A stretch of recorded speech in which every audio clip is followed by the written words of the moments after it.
Bill, the problem with this is, as I see it, you have told me that that this was used on Petraeus, this was used on John Allen, this was used on Elliot Spitzer and others.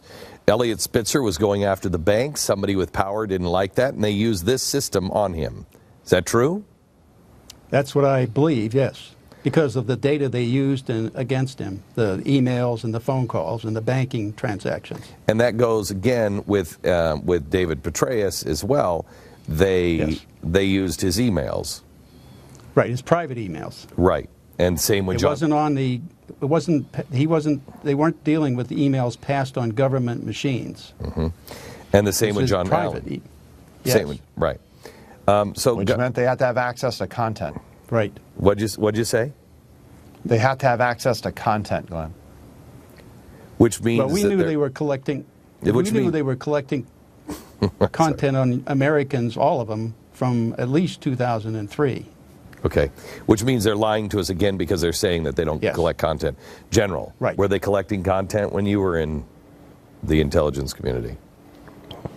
Well, based on my discussions with the director of NSA, they were not collecting content. It was only metadata, and then they were doing link analysis. Okay. That said, I don't think there's any question that the environment today is one in which they're collecting content, and that content is the content of people that have been targeted. Well, I mean, it's not much different than the IRS scandal.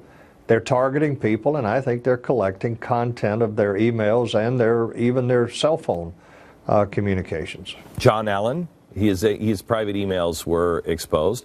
General John Allen, David Petraeus, his private emails were exposed. How did they get those? And those are two guys that were telling the American people some things that they didn't want to hear. John Allen came and said that the administration is not telling you the truth. It's worse over here than what they're saying. All of a sudden, his private emails are released. The same thing with Petraeus.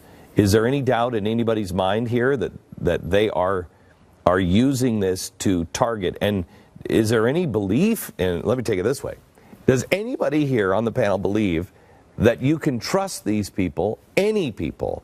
Let's say everybody but Jesus is elected in 3.5 years.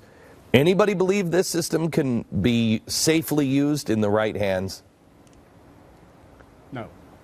I mean, it's just too tempting to take it and use it for leverage against political enemies, like I believe they're doing with the IRS.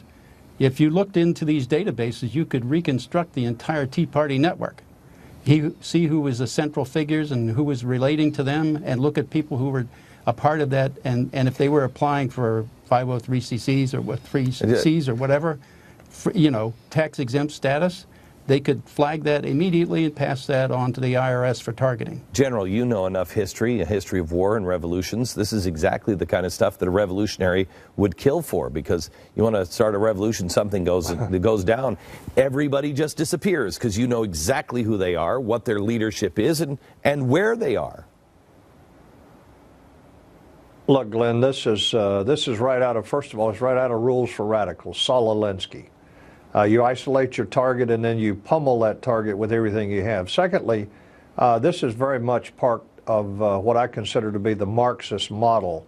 In other words, you discredit the opposition. You're talking about Petraeus and Allen. Mm-hmm. You discredit those that you see as being problematic or being part of the opposition.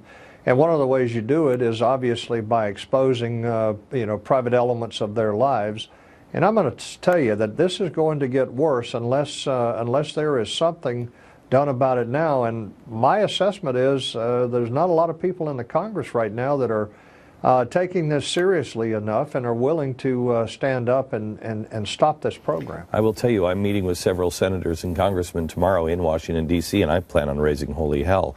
Diane, what can be done? You were in Congress. What should the people do? Well, I think the first thing they should do is threaten to throw them out, especially the people on the intelligence committees who let this happen. And the leadership of the committees was informed almost immediately, the first month that this went into effect in October of 2001.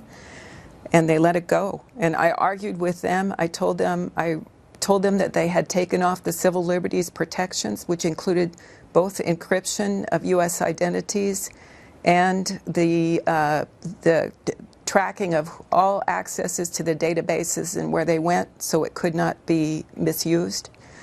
And they just did nothing. And it has blossomed over 12 years, and it is going to be very hard to walk it back at this point.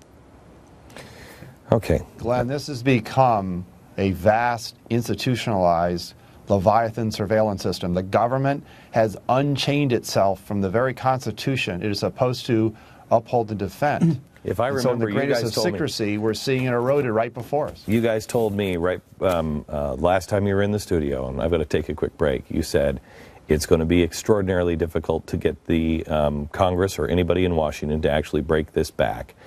America, you're going to have to do it. You're going to have to stand, and it's going to become harder and harder. Thank you very much for joining me. When we come back, a personal note, just a personal note.